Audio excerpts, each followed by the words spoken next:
제가 여러분들 인식하신 분들 꽤 있겠지만 설교를 시작하면서 늘 지난주의 말씀을 짧게 요약하고 말씀을 열잖아요. 사실 이게 저한테는 아무것도 아닌 것 같지만 도전입니다. 왜냐하면 지난주의 말씀 이렇게 짧게 한두 문장으로 요약할 수 있는 거 왜 이렇게 길게 설교했어? 이런 생각할까 봐 요약을 하지 말아야 되나 이런 식의 생각들이 있지만 그래도 한 번은 점검하는 마음으로 이렇게 질문을 던지거든요. 지난주에 말씀을 제가 생각하면서 여러분들이 하고 싶은 얘기는 이거예요. 정말 여러분들 주저하지 않고 마음껏 예수님을 믿는 길을 택하였는가? 예수님께 나아갔는가? 하나님의 말씀을 붙들었는가? 라는 질문을 던지고 싶고, 제가 아울러 거기서 한 발짝 더 나아가서 우리 예삼 청년들에게 하고 싶은 말은 이거예요. 뭐냐면 이런 질문을 던졌을 때에 이러한 생각을 했으면 좋겠다. 어떤 생각이냐면 그래, 나도 이번 한 주간은 좀 한번 말씀대로 살아갔으면 좋겠다. 이번 한 주간은 좀 정말 하나님의 말씀 붙들고 딱 이번 한 주만이라도 그렇게 살아갔으면 좋겠다. 진짜 말씀대로 한번 살아보고 싶다 라는 생각을 여러분들이 가졌으면 좋겠어요. 왜냐하면 이 생각을 가지고 살아가면 그 다음부터 보이기 시작하거든요. 이 생각을 하기 전에는 안 보여요. 말씀을 어떻게 적용해야 될지도 모르겠고, 이 말씀을 어떤 상황 가운데 어떻게 살아내야 될지도 모르겠어요. 근데 우리가 만약에 살고 싶다, 말씀대로 한번 붙잡고 싶다, 정말 한번 제대로 내가 기독교인인데 그래도 매주 빠지지 않고 교회 나오는 사람인데 한번 교회에서만이 아니라 밖에서도 말씀대로 살아볼래? 라는 생각을 가지잖아요. 그러면 알게 돼요. 이렇게 살아야 되는 거구나. 누가 굳이 일일이 옆에서 하나하나 가르쳐주지 않는다 하더라도. 그래서 저는 오늘 예삼 청년들이 그러한 마음을 가지고 말씀을 들었으면 좋겠고 예배당을 나갔으면 좋겠습니다. 오늘 들은 말씀을 가지고 한번 정말 한 주 동안 제대로 한번 살아보고 싶다 라는 마음을 가지고 오늘 말씀을 들었으면 좋겠습니다. 여러분, 우리 기독교인이잖아요. 기독교인이 아닌 사람들에게 기독교는 어떠한 이미지일까? 라고 했을 때 되게 다양한 이미지를 떠올릴 수 있을 텐데, 그렇게 다양한 이미지 말고 종이 한 장을 딱 주면서 길 가는 사람에게 이렇게 질문한다고 해봅시다. 당신이 기독교 하면, 누가 봐도 기독교 하면 떠오를 수 있는 기독교의 상징을 이 종이에 그려주세요. 기독교 하면 여러분들이 뭘 그리고 싶나요? 한번 종이에 그려주세요 라고 말하면서 종이 한 장을 길 가는 사람에게 딱 전해준다면 그 사람이 뭘 그릴까요? 기독교의 상징이다 라고 하면서 뭘 그릴 것인가? 라고 할 때에 제가 억지스럽게 다른 답을 억지로 유도하지 않는다 하더라도 우린 다 예상할 수 있을 거예요. 10중 8구, 아니 10명 중에 10명, 100명 중에 98명이 뭘 그릴까요? 십자가를 그리겠죠. 그러니까 기독교의 상징은 어쩔 수 없이 십자가니까. 기독교가 기독교되게 하는 것, 기독교의 본질, 다른 종교에는 없고 오직 기독교에만 강조하는 게 뭐예요? 십자가. 주 달려 죽은 십자가. 온 땅의 주인이자 온 천지의 창조주신 그분이 달려 죽은 그 십자가가 기독교의 본질이자 대표적 상징 아닙니까? 우리를 구원하기 위하여 예수님이 나무에 달려 돌아가셨다라고 말하는 게 기독교 복음의 본질, 핵심이잖아요. 십자가는 두말할 것 없이 기독교의 상징입니다. 근데 언제부터요? 언제부터 십자가가 기독교의 상징이 되었을까요? 그럼 기독교가 시작할 때부터인데, 기독교가 시작할 때부터라는 말을 좀 다른 식으로 표현한다면 이렇게 말할 수 있을 것 같아요. 예수님이 십자가에 달리신 뒤부터, 그렇죠? 예수님이 십자가에 달린 뒤부터 십자가가 기독교의 상징이 된 것 아니겠습니까? 왜 그렇게 말할 수 있냐면 십자가는 기독교가 존재하기 전부터, 예수님이 거기에 달리기 전부터 있던 거니까 말이에요. 그러면 한 발짝 더 나아가서 이렇게 질문을 해볼게요. 예수님이 십자가에 달리기 전에 십자가는 어떤 이미지였을까요? 지금 십자가는 기독교의 이미지입니다. 그런데 예수님이 달리기 전부터 십자가는 있었는데 그때 십자가는 사람들한테 어떤 이미지와 어떤 인상이었을까요? 한번 여러분들이 가만히 생각했으면 좋겠어요. 여러분들이 가장 끔찍하게 생각하는 것, 가장 싫어하는 것, 생각하면 몸서리 쳐지는 것, 그게 뭐죠, 여러분? 사람마다 다르겠죠. 누군가는 뱀, 누군가는 뭐 쥐, 또 뭐 벌레. 제가 진짜 벌레 싫어하는데, 아니면 비둘기 뭐 이런 거. 여기선 거의 많이 보기 힘들지만 이런 거 싫어하는 분들 너무 많잖아요. 이렇게 너무 싫어하는 그 모든 것들과 비교 안 되게 훨씬 더 징그럽고 훨씬 더 끔찍하고 훨씬 더 몸서리 쳐졌던 게 십자가예요. 머릿속에 떠오르기조차 싫었던 것. 십자가는 로마의 사형 제도였거든요. 로마에는 수많은 사형 집행 방식들이 있었습니다. 근데 그 중에 순몸 스플리키움이라고 해서 최고의 형벌, 최고의 사형 형벌이라고 말하는 그러한 사형 방식들이 몇 가지가 있었어요. 1, 2, 3, 세 가지를 뽑았는데 3위와 4위는 보통 왔다 갔다 했어요. 3위와 4위가 뭐가 엎치락 뒤치락 했냐면 참수형, 목 베어 죽이는 형벌과 맹수형, 짐승에게 물어 뜯기게 하는 형벌이 어디에서는 3위가 맹수형으로 나오고 어디에서는 3위가 참수형으로 나옵니다. 이게 왔다 갔다 했습니다. 두 번째 심한 형벌이 뭐였냐? 2위는 화형이었어요. 불태워 죽이는 건 말이에요. 그러면 1위는 뭐죠? 쉽게 예상할 수 있겠죠. 1위는 십자가 형벌이었습니다.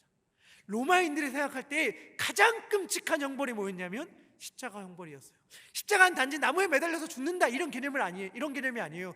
누군가는 십자가에 달려서 예수님처럼 옆구리에 창이 찔려서 물과 피가 다 쏟아내려 죽기도 하고, 누군가는 십자가에 달린 상태에서 짐승에게 물어뜯기기도 하고, 누군가는 십자가에 달린 상태에서 불에 태워 죽기도 하고, 누군가는 십자가 위에서 몇 날 며칠을 보내다가 허기와 질식으로 인해 죽기도 하던 형벌이 십자가였어요. 그러니까 로마인들에게 십자가 형벌은 끔찍하고 생각하기도 싫은 가장 최악의 것이었습니다. 그래서 많이들 들어봤잖아요. 로마 사람들에겐 이 형벌을 적용하지 않았다고 말이에요.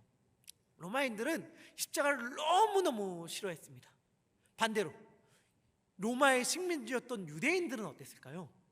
유대인들에게도 마찬가지였습니다. 신명기 21장 22절부터 23절은 이렇게 얘기합니다. 우리 신명기 21장 말씀 같이 읽도록 하겠습니다. 시작.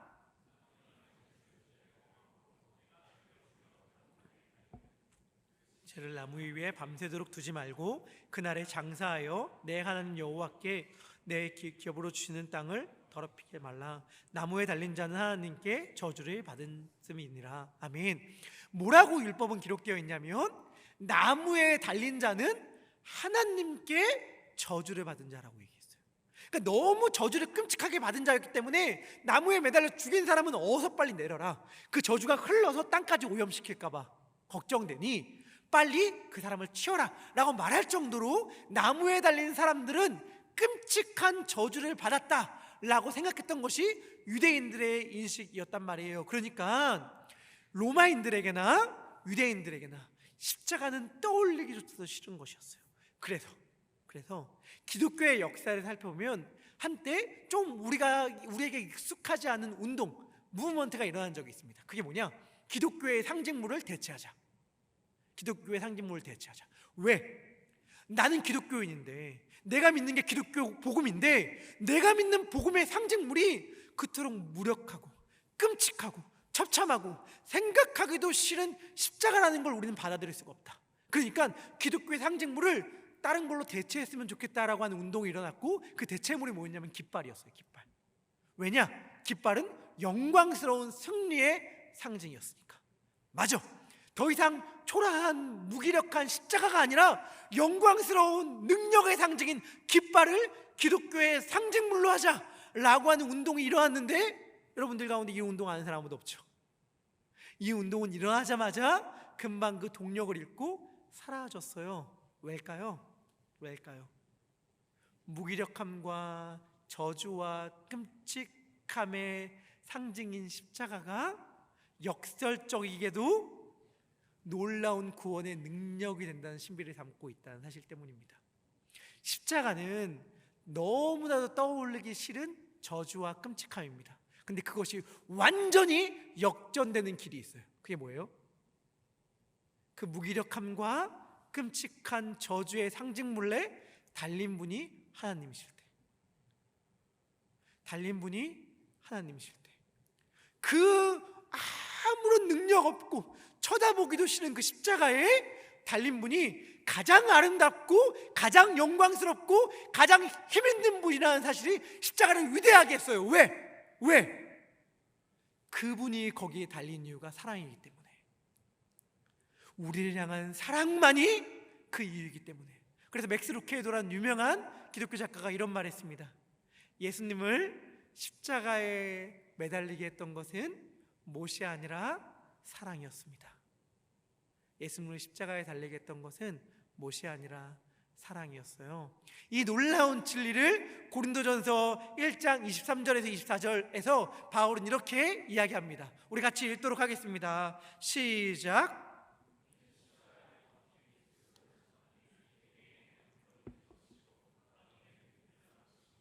오직 부르심을 받은 자에게는 유대인이나 헬라인이나 그리스도는 하나님의 능력이요 하나님의 지혜니라. 아멘. 십자가에 매달린 그리스도는 하나님의 능력이며 하나님의 지혜입니다. 우리 중에 그 누가 하나님보다 힘세다라고 말할 자가 어디 있으며, 우리 중에 그 누가 하나님보다 똑똑하다고 말할 자가 어디에 있습니까? 그리스도는 십자가에 달려 죽음으로 우리들에게 무엇을 말해줬냐면, 십자가가 가장 능력이야, 십자가가 가장 지혜야, 이 말을 우리들에게 들려주었어요. 제가 왜 십자가 이야기를 하는가? 그것은 오늘 다룰 성막의 기구가 십자가를 상징하기 때문입니다. 오늘 같이 살필 성막의 기구는 번제단이라는 거예요. 번제라는 말은 불로 태우는 제사거든요. 번이라서 그게 아니고 한자로 불사를 번이라는 한자가 있어요. 저 이거 너무 독특한 발음이 영어랑 한자가 똑같은 이런 경우는 또 있나 하면서 몇 가지 찾아봤긴 했는데, 하여튼 번제라는 말은 불 사르는 제사 이런 뜻입니다. 제물을 거기에 넣고 불 살렸던 기구가 번제단이었습니다. 이것은 나무로 만들고 놋으로 감쌌는데 이렇게 생겼어요. 크기가 나온 성막 기구 중에 제일 컸는데요. 네, 이렇게 어떤 모양인지 좀 아시겠죠? 다른 그림도 한번 보시면 뭐 이런 식으로 해서 중간에 고기를 넣고 살릴 수 있게 해놨고요. 다음 그림도 한번 보시면 이런 정도 되어 있습니다. 잘 안 보일 수 있겠는데 이게 정사각형 모양이에요. 5규빗 정사각형 모양이고 높이는 3규빗이었습니다. 3규빗은 1규빗이 45cm 혹은 50cm니까 50cm라고 말한다면 150cm 정도 되는 높이가 우리 이 번제단의 기구였습니다. 그리고 번제단은 또 그 옆에 부속 딸린 기구들이 있었어요. 딸린 기구들 잠깐만 보여주시면 고기 갈고리, 고기를 딱 찢고 이렇게 움직일 수 있는 고기 갈고리, 부삽, 대야, 재를 담는 통, 불을 옮기는 그릇, 이런 부속 기구들이 있었고, 이 부속 기구들도 다 놋으로 만들었습니다. 놋이 되게 불에 강하거든요. 이 번제단은 놋으로 만들었기 때문에 놋제단이라고도 말을 해요. 제물을 불사르는 기구였는데 하나님께 제사를 드리는 사람들이 제물을 가지고 나오면 저 이렇게 번제단 안에 제물을 넣고 불로 살랐던 것이죠. 이 번제단의 특징이 하나 있습니다. 이 특징은 뭐냐?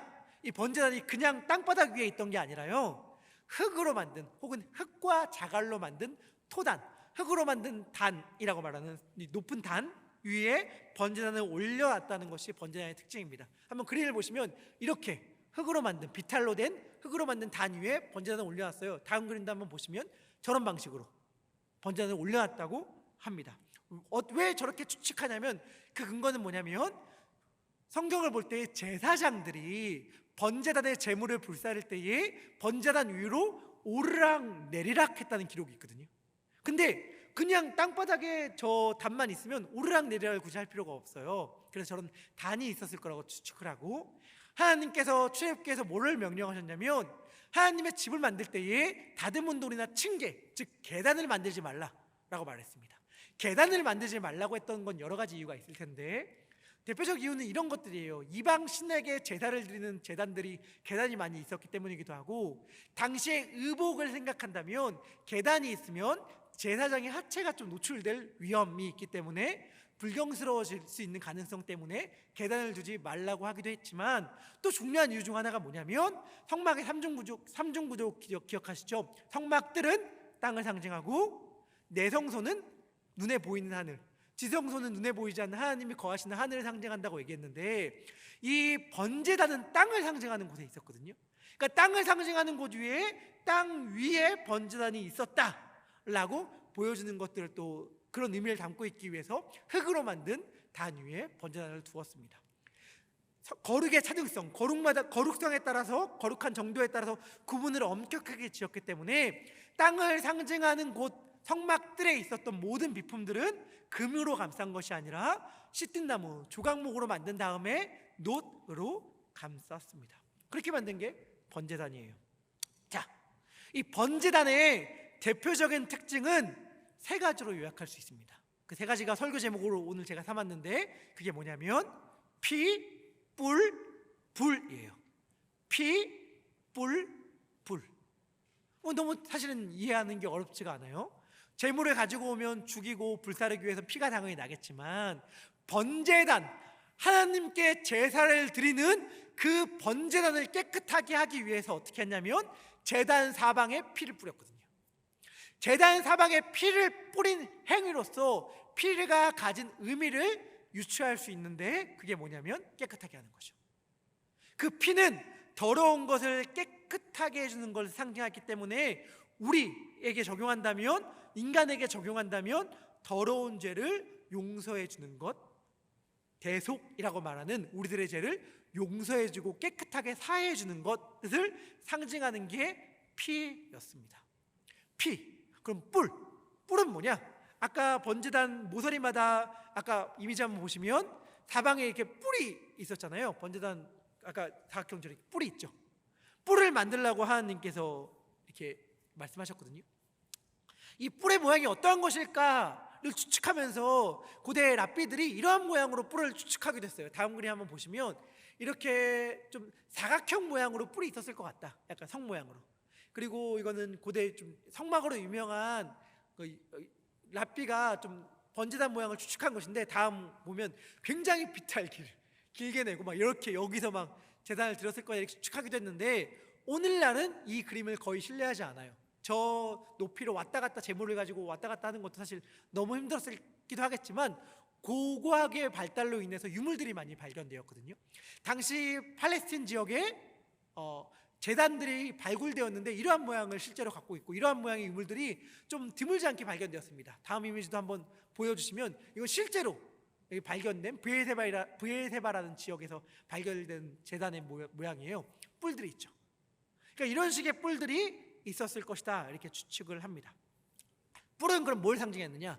구약의 말씀을 보면 뿔은 능력, 특히 구원의 능력을 상징했습니다. 하나님이 얼마나 힘이 세신 분이냐, 하나님이 얼마나 능력 있는 분이냐라고 할 때 뿔을 상징했어요. 왜? 소 같은 거 뿔이 있으면 뿔은 힘을 상징하죠. 힘, 얼마나 강한 힘.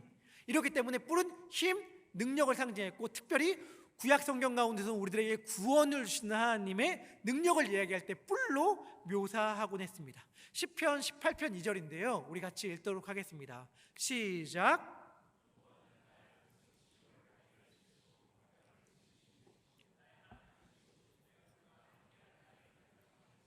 나의 방패시오, 나의 구원의 뿌리시오, 나의 산성이시로다. 아멘. 뭐라고 얘기하죠? 나의 구원의 뿌리다. 이 말은 다시 말하면 나의 구원의 능력 되시는 분이 여호와 하나님이다 라는 말이거든요. 그러니까 뿔은 능력, 힘, 그것도 구원의 능력을 상징했습니다. 동시에 뿔은 뭘 상징했냐면 용서를 상징하기도 했어요. 왜냐? 사람들의 당시 인식 가운데에서 저 뿔을 딱 잡고 나 용서해줘, 나 한 번만 봐줘 라고 말하면 용서해 줘야 한다는 인식들이 있었어요.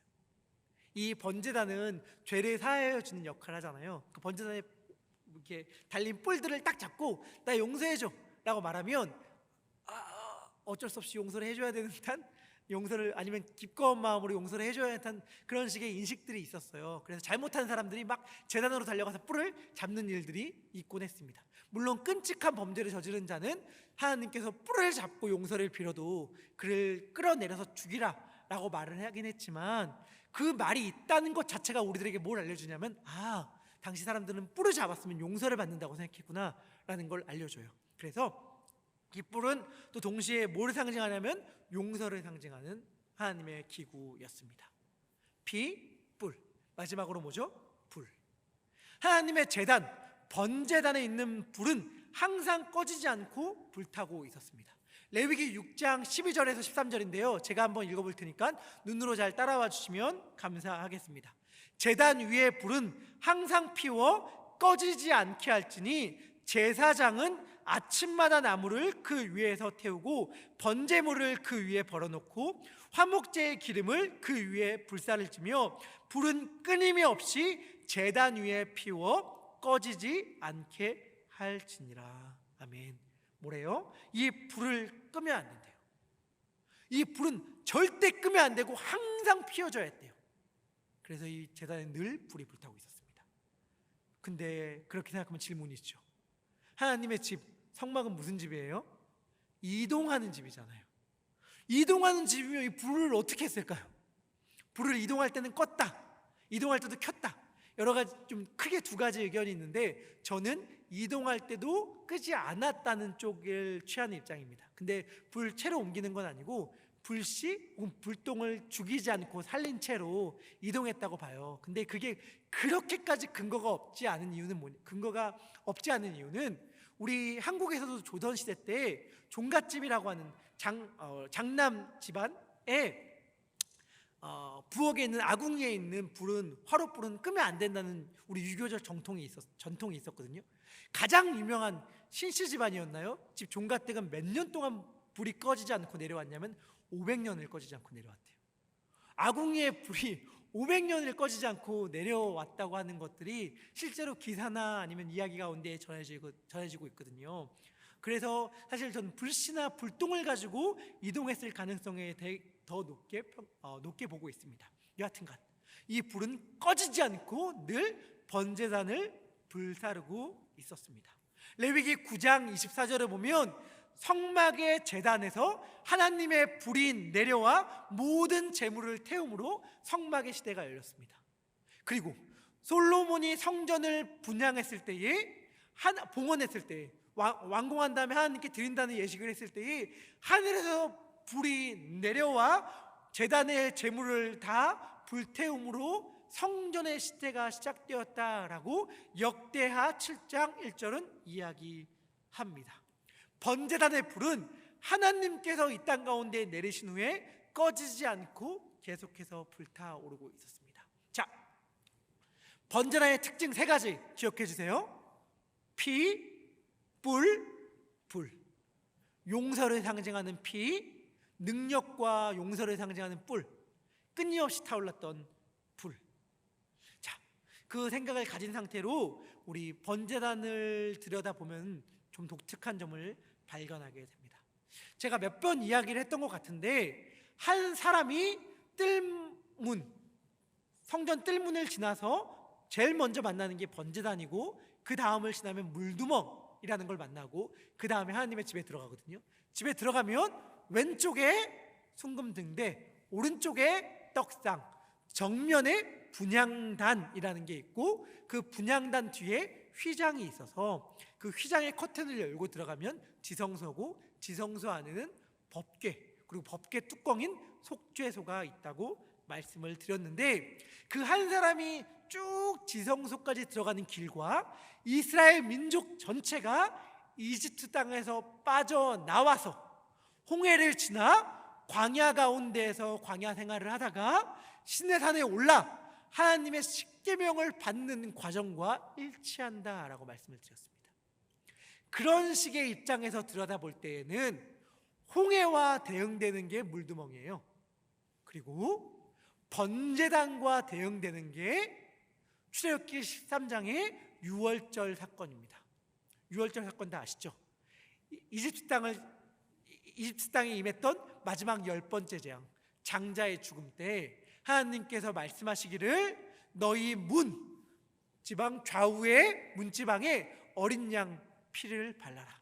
그러면 하나님의 심판이 그 집에 임하지 않고 넘어갈 것이다 라고 하나님께서 말씀해 주신 그 사건. 그래서 자기의 문틀에 어린 양의 피를 바른 집은 하나님의 심판이 임하지 않고 넘어간 사건이 있잖아요. 그리고 그걸 바르지 않는 집은 그곳에 사는 모든 사람들의 첫째 아들이 죽는 사건이 일어났죠. 그때의 유월절 어린 양은 누구를 가리키죠? 누구를 가리키죠? 예수님. 그렇잖아요.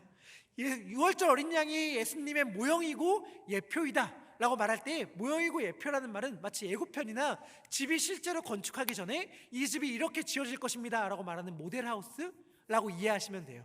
예표라는 말을 혹시 설교 시간 가운데 들었는데 너무 어려운 말이다 이렇게 이해하신다면 모델하우스 같다 이렇게 이해하시면 됩니다. 하여튼간 이 유월절 어린 양은 결국에는 예수님을 가리키는 것이었습니다. 요한복음 1장 29절에 보면 세례 요한이 예수님을 향해 이렇게 이야기합니다. 우리 같이 읽도록 하겠습니다. 시작.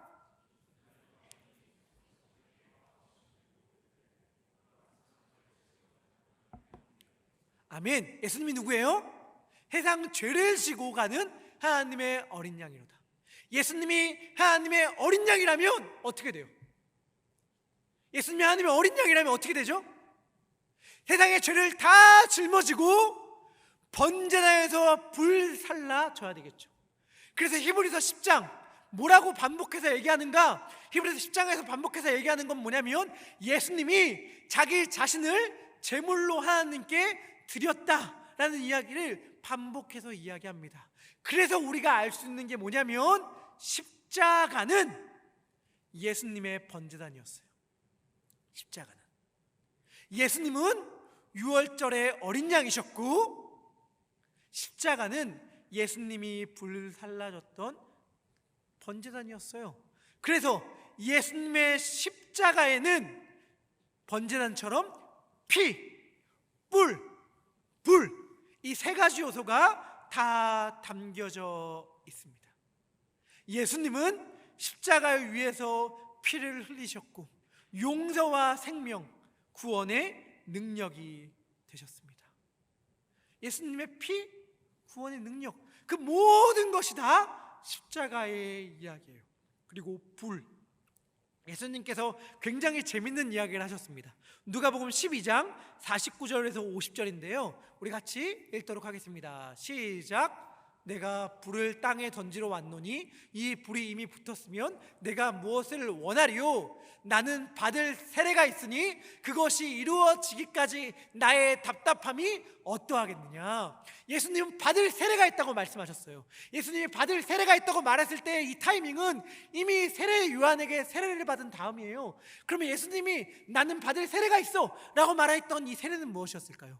마가복음 10장 39절에서도 예수님이 내가 받을 세례에 대해 얘기하시는데 이 세례는 다른 게 아니라 십자가입니다.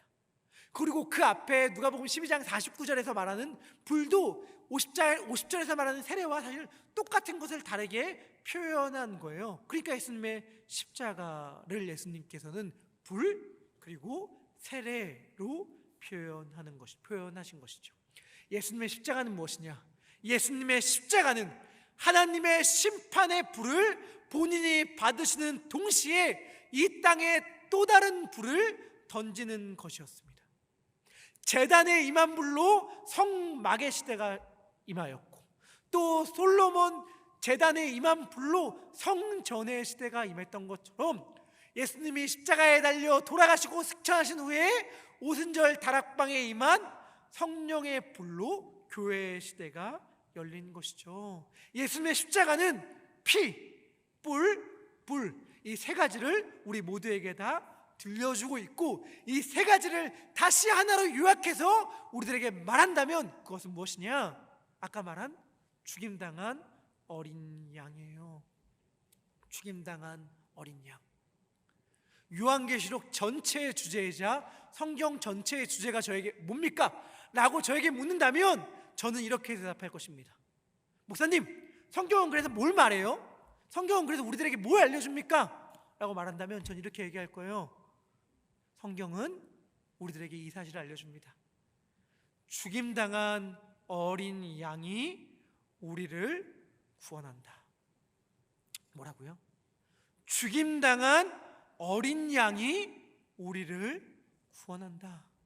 이걸 믿는 게 기독교예요.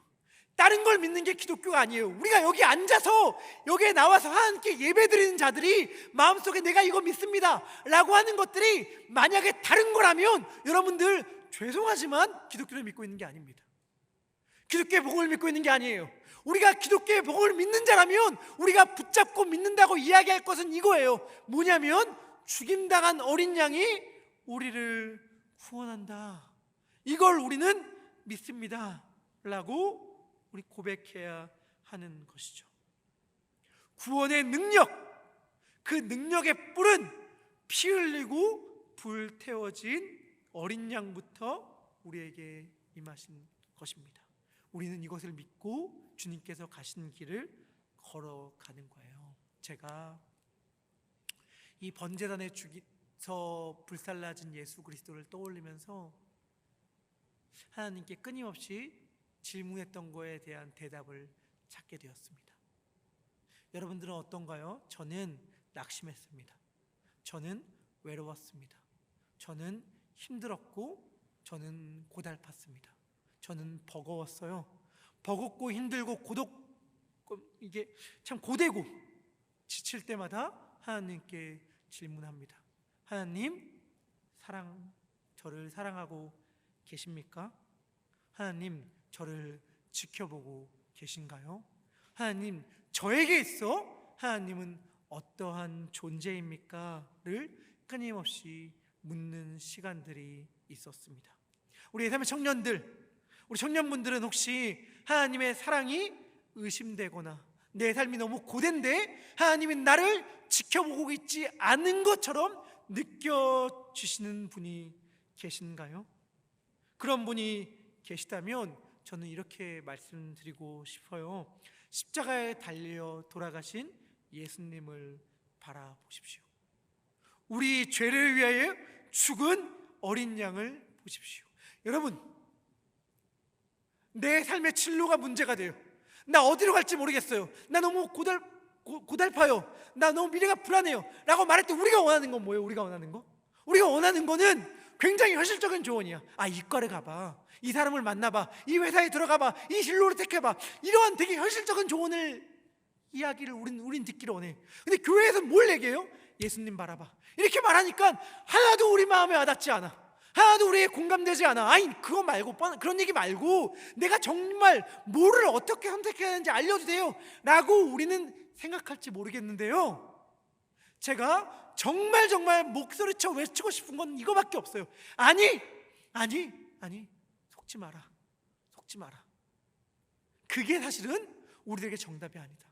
이과 가면 된다, 이 회사 가면 된다, 이 사람 만나면 된다, 이 길 택하면 된다라고 말하는 현실적인 조언들이 현실적인 게 아니라 때로는 굉장히 모호해 보이고 굉장히 추상적인 것 같고 굉장히 뜬구름 같은 이야기처럼 들리는 죽임당한 어린 양을 바라보십시오 라고 말하는 그 말이 우리에게 진짜 능력이라는 사실을 여러분들 믿으시기를 바랍니다.